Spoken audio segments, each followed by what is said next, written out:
Morning વિદ્યાર્થી મિત્રો, છેલ્લે આપણે લિચલ-સુરેખ સમીકરણ યુગમાં જોયું ત્રીજું ચેપ્ટર.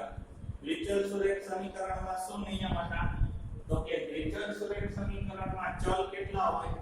બે, x અને y, અને ચલનો ઘાત કેટલો હોય? 1. એટલે કે એનું પ્રમાણિત સ્વરૂપ આવું હોય: ax by c બરાબર 0. આને પ્રમાણિત સ્વરૂપ કહેવાય. બે ચલ અને બેની ઉપર કાંઈ ઘાત ન હોય તો એક એક ઘાત અને એક અચળ પદ. x નો સહગુણક a, y નો સહગુણક b, બેના ચલ x અને y, અને બેની ઉપર ઘાત કેટલો? 1. એટલે આને કહેવાય દ્વિચલ. શું કહેવાય? દ્વિચલ. આજે આપણે શીખવાનું છે એ આપણે ભણી ગયા. આજે આપણે શીખવાનું છે દ્વિઘાત સમીકરણ. આ લિચલ-સુરેખ સમીકરણ હતું. હવે આપણે શીખવાનું છે દ્વિઘાત. તો દ્વિઘાતમાં શું? તો કે ચલ એક જ હોય અને એનો ઘાત 2 હોય. એટલે એનું પ્રમાણિત સ્વરૂપ છે ax વર્ગ bx c બરાબર 0. આને કહેવાય દ્વિઘાત. જો દ્વિચલ આવડે એટલે દ્વિઘાતમાં વાંધો આવશે નહીં. બરોબર? છેલ્લે જતા બે દાખલાની રકમ સરખા જેવી લાગશે. જેવી દ્વિચલમાં રકમ હતી, આપણે હોળીવાળા દાખલા જોયા હતા, અપૂર્ણાંકવાળા દાખલા જોયા હતા, અંકની અદલાબદલીવાળા દાખલા જે જોયા હતા, એવી જ રકમ આમાં હશે, પણ માઇનર એકાદા શબ્દનો ખાલી ફેર હશે બને. બરોબર? પરીક્ષાની અંદર પૂછાય કે 1 માર્કના વિકલ્પમાં પૂછાય ખાલી જગ્યાએ દ્વિઘાત સમીકરણનું પ્રમાણિત સ્વરૂપ છે. શું પૂછાય? ખાલી જગ્યાએ દ્વિઘાત સમીકરણનું પ્રમાણિત સ્વરૂપ છે. પછી ચાર ઓપ્શન આપ્યા હોય: a, b, હજી આવું એક આપ્યું હોય: ax ની 3 ઘાત by c બરાબર 0, ax વર્ગ by વર્ગ c બરાબર 0. આવી રીતે ચાર આપ્યા હોય તો આપણે જોવાનું શું? દ્વિઘાત આપેલું હોય ત્યારે ચલ માત્ર એક જ હોવો જોઈએ. x, ABCD ના અક્ષરમાંથી એક જ અક્ષર આવ્યો, કયો? x. તો ચલ 1 અને મોટા મોટો ઘાત કેટલો હોવો જોઈએ? 2. બે ઘાત હોય અને એક ચલ હોય એને દ્વિઘાત સમીકરણ કહેવાય. આ દ્વિઘાત નથી, આ દ્વિઘાત નથી, આ દ્વિઘાત નથી. ઘણી વખત એવું પૂછે ખાલી જ્યારે લિચલ-સુરેખ સમીકરણનું પ્રમાણિત સ્વરૂપ છે તો જવાબમાં આ આવે. બરોબર? એમાં ચલ 2 હોય, ABCD ના અક્ષર કેટલા હોય? 2, x અને y, અને એનો ઘાત કેટલો હોય? એક એક ઘાત. આમાં એક એક ABCD નો અક્ષર x જ હોય. આ તો આને સહગુણક બનાવે. ભલે ABCD ના અક્ષર ત્યાં પણ ચલની આગળનો સહગુણક બનાવે. તો x એક જ અને ઘાત 2, એટલે એને દ્વિઘાત સમીકરણ કહી શકાય. જો બે ઘાતથી ઓછો ઘાત હોય કે બે ઘાતથી વધારે ઘાત હોય તો એને દ્વિઘાત સમીકરણ કહી શકાય નહીં. દાખલા તરીકે જો અહીંયા બોર્ડ ઉપર ધ્યાન, આ દ્વિઘાત સમીકરણનું પ્રમાણિત સ્વરૂપ છે.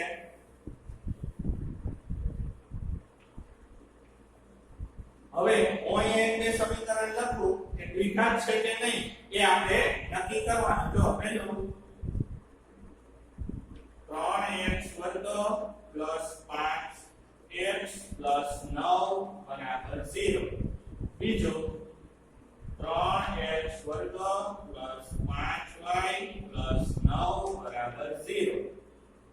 ત્રીજું 3x ની 3 ઘાત 5x નો વર્ગ 9 બરાબર 0.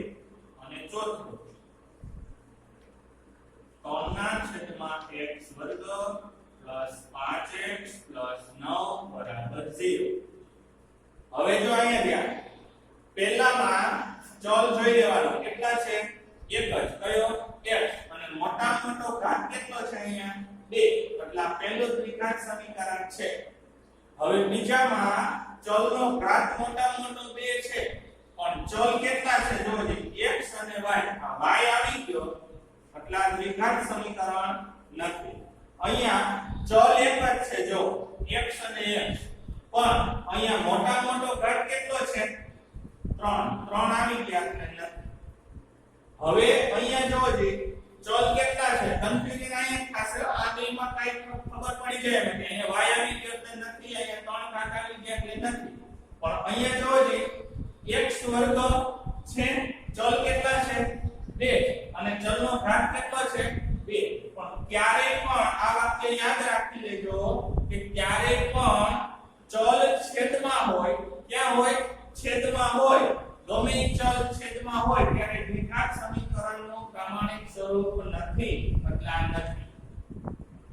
ગયું કારણ કે x વર્ગ છેદમાં છે એ અંશમાં જાય એટલે આ પ્લસ છે એની ઘાત કેવી થઈ જાય માઈનસ પ્લસ 5x પ્લસ 9 બરાબર 0 આવી રીતે 3 ના છેદમાં x વર્ગ એટલે એવું થાય કે 3x ની માઈનસ 2 ઘાત ચલનો ઘાત 2 કરતા ઓછો કે વધારે હોવો જોઈએ નહીં ચલ છેદમાં આપ્યો છે એટલે દ્વિઘાત સમીકરણનું પ્રામાણિક સ્વરૂપ નથી એ દ્વિઘાત સમીકરણ નથી એટલે આ ચોથું છે ને એ નથી સમજાઈ ગયું તો ઘણી વખત આ સીધા તમને સમીકરણ આપી દીધા હોય આ નક્કી કરવાનું હોય ઘણી વખત એના અવયવ આપ્યા અને અવયવનું સાદુરૂપ આપી અને પછી નક્કી કરવાનું કે દ્વિઘાત સમીકરણ છે કે નહીં તો આજે આપણે આવા સમીકરણો ઉકેલવાના છે કે જે દ્વિઘાત સમીકરણ છે કે નહીં એ નક્કી કરવાનું છે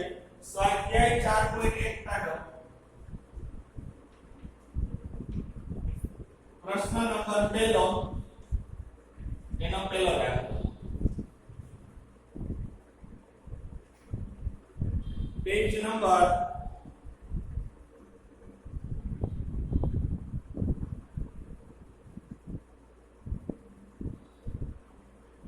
62 ઉપર નીચે આપેલા સમીકરણો દ્વિઘાત સમીકરણ છે કે કેમ તે ચકાસો જો સૂચના છે નીચે આપેલ સમીકરણો દ્વિઘાત સમીકરણો છે કે કેમ તે ચકાસો હવે પહેલું અહીંયા રકમ આપી છે x 1 આખા કૌંસ ઉપર વર્ગ બરાબર 2x 3 જ્યારે પણ આવી કૌંસ વાળી રકમ આપી હોય ત્યારે પહેલું કામ કરવાનું ડાયરેક્ટ નહીં કહી દેવાનું અહીંયા બે ઘાત છે ને આમાં x દેખાય છે એટલે આ દ્વિઘાત સમીકરણ છે એમ પહેલા આને આખું સાદુરૂપ આપવાનું આ એક પ્રકારના અવયવ છે અવયવનું શું કરવાનું વિસ્તરણ કરવાનું વિસ્તરણ થઈ જાય પછી જોવાનું કે દ્વિઘાત સમીકરણ છે કે કેમ પહેલા આ તમને આપ્યું છે x 1 આખા કૌંસ ઉપર વર્ગ એટલે એક નો એક કૌંસ કેટલા વાર છે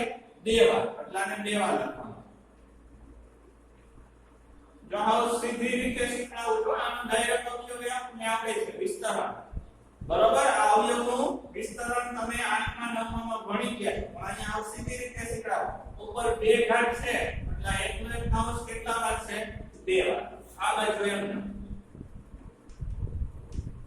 હવે અહીંયા બોર્ડ ઉપર ધ્યાન આ x 1 નો આ x 1 આરે ગુણાકાર કરવાનો એટલે આ બે પદનો આ બે પદ આરે ગુણાકાર કરવાનો પહેલા x નો આ બે આરે ગુણાકાર કરી નાખો પછી આ 1 નો આ બે આરે ગુણાકાર જો આ રીતે x નો x આરે ગુણાકાર x ગુણ્યા x એટલે x નો વર્ગ પછી આ x નો 1 આરે ગુણાકાર x ગુણ્યા 1 એટલે ખાલી x જ લખાય આગળ 1 લખાય નહીં હવે x નો 2 આરે ગુણાકાર પૂરો થઈ ગયો હવે 1 નો પહેલા x આરે ગુણાકાર કરો 1 નો x આરે ગુણાકાર એટલે ખાલી x અને 1 નો 1 આરે ગુણાકાર કરો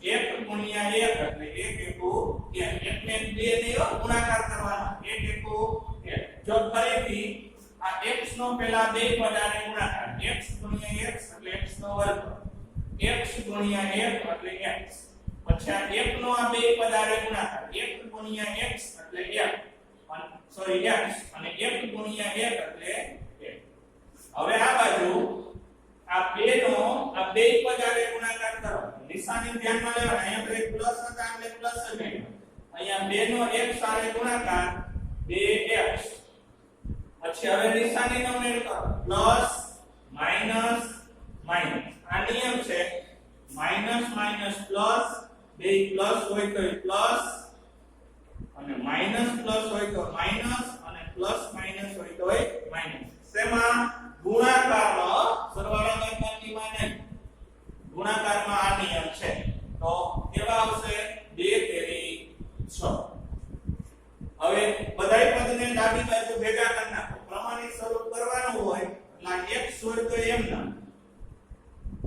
સરખી ઘાત વાળા બે પદ છે જો x અને x 1 ને 1 2x જો x અને x નો વર્ગ નો થાય ગુણાકાર કરો તો x વર્ગ થાય આ એક વાર x અને એક વાર x 2x પ્લસ x આ બે પદને ડાબી બાજુ લઈ લો આ પ્લસ છે તો માઈનસ આ માઈનસ છે તો પ્લસ બરાબર 0 હવે આ x વર્ગ આ 2x અહીંયા કેવા છે પ્લસ અને આ કેવા છે માઈનસ એટલે આ ઉડી ગયું હવે 6 અને 1 એટલે 7 બરાબર 0 આપણે તો જોવાનું શું છે ચલ કેટલા હોવા જોઈએ એક જ અને એનો ઘાત કેટલો હોવો જોઈએ 2 પછી x હોય કે ના હોય એ જોવાનું નથી મોટા મોટો ઘાત કેટલો છે 2 અને ચલ કેટલા છે 1 એટલે લખવાનું આપેલ સમીકરણ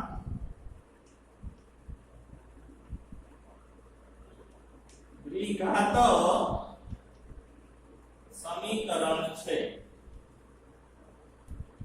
સમજાય છે ચલનો ઘાત 2 અને એક જ ચલ કયો x ABCD ના અક્ષરમાંથી x જ આવ્યો અને એનો મોટા મોટો ઘાત 2 આવ્યો એટલે આપેલું સમીકરણ દ્વિઘાત સમીકરણ છે ચાલો આટલું સાદું તો આપો પછી જ ખબર પડે કે સમીકરણ દ્વિઘાત સમીકરણ છે કે કેમ સમજાય છે ચાલો આ લખી લ્યો પહેલો દાખલો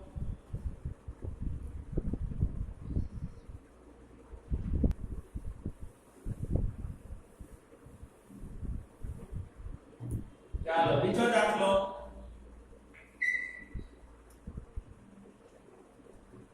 x વર્ગ માઈનસ 2x બરાબર માઈનસ 2 કૌંસમાં 3 માઈનસ x ખાસ નિશાનીમાં ધ્યાન રાખવાનું છે અહીંયા તો કૌંસ નથી એટલે આ પદ એમનામ જ રહેશે x વર્ગ માઈનસ 2x આ માઈનસ 2 નો આ બે પદ આને ગુણાકાર કરવાનો તો માઈનસ 2 ગુણ્યા 3 એટલે minus plus minus 6 minus minus plus 2 ગુણ્યા x એટલે 2x ફરીથી પહેલા આ બે નો ગુણાકાર માઈનસ પ્લસ માઈનસ 2 તેરી 6 આ બે નો ગુણાકાર 2 ગુણ્યા x એટલે 2x બે વાર માઈનસ ભેગા થાય ગુણાકારમાં ત્યાં મેં તમને સમજાવ્યું છે કેવા થઈ જાય માઈનસ માઈનસ પ્લસ થઈ ગયું બે પદને ડાબી બાજુ લઈ ગયો x વર્ગ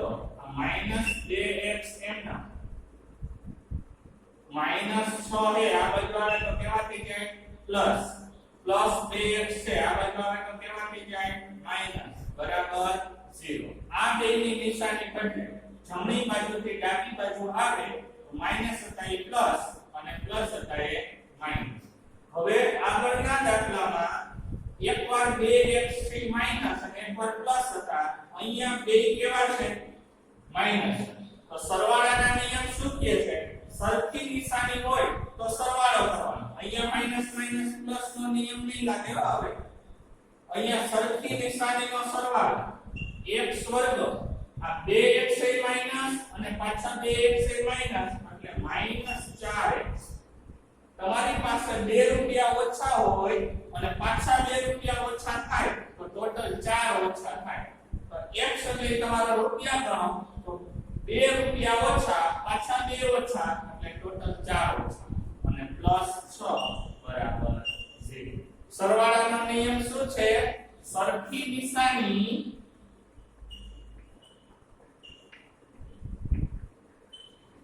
સરવાળો થાય પણ પરંતુ નિશાની જે હોય તે રહે સરવાળાનો પહેલો નિયમ કયો છે સરખી નિશાની હોય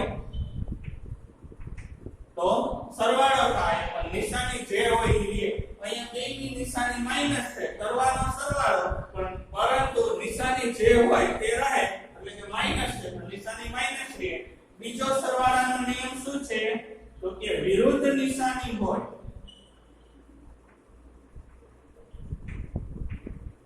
તો બાદબાકી થાય પરંતુ નિશાની મોટા આંકડાની રહે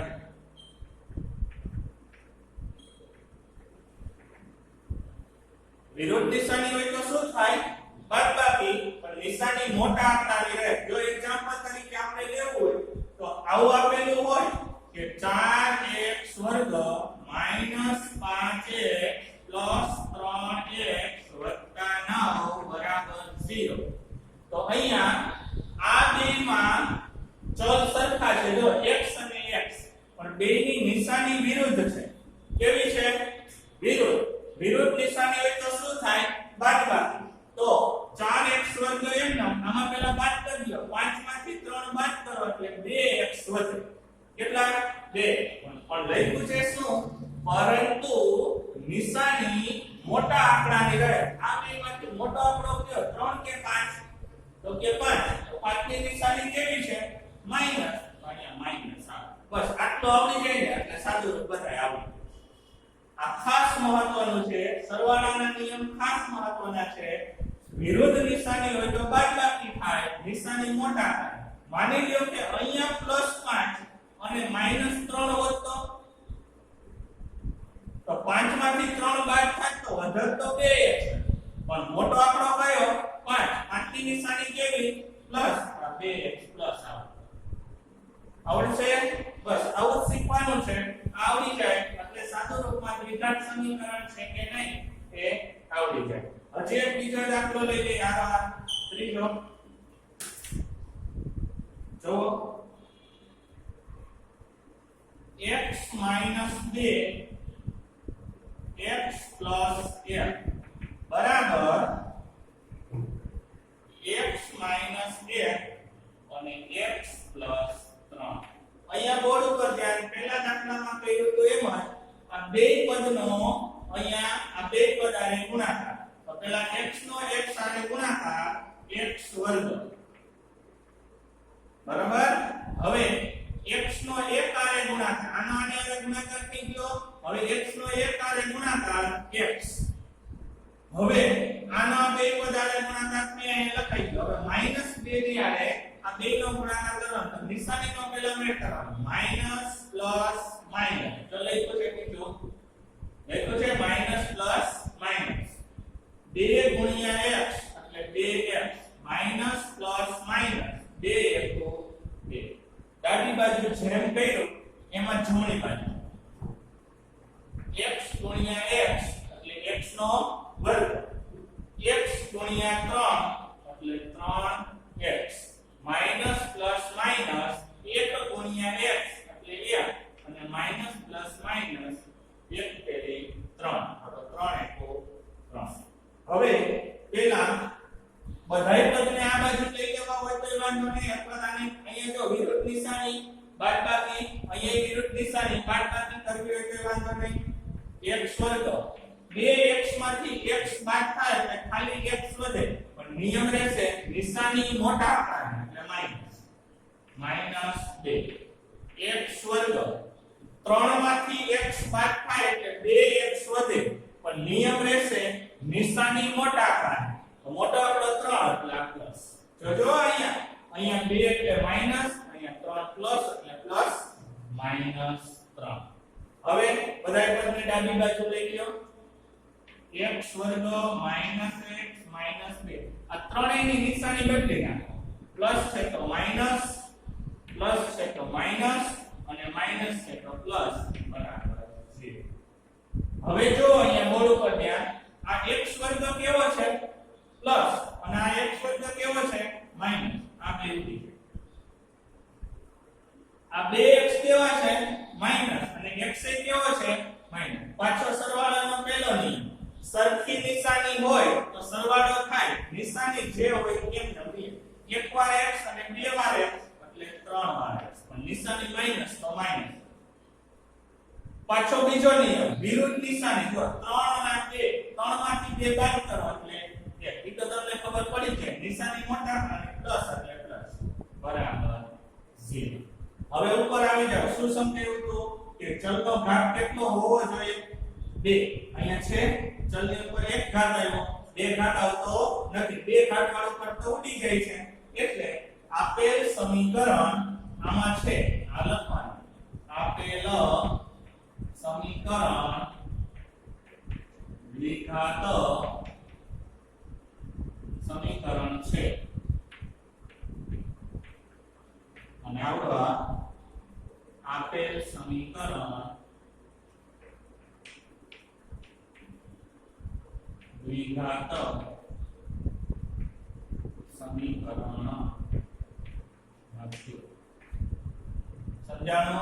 આટલી ગણતરી કરવી પડે. જરૂર પડે તો આ નિયમ ખાસ લખી લેજો. આ ગુણાકારના નિયમ, આ સરવાળાના નિયમ લખી લો. બે દાખલા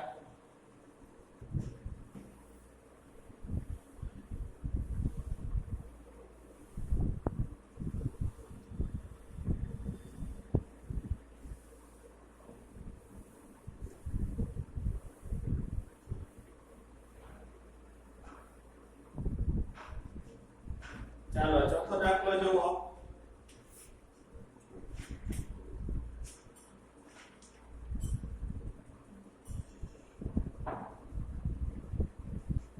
x minus 3 2x plus 1 બરાબર x plus 5.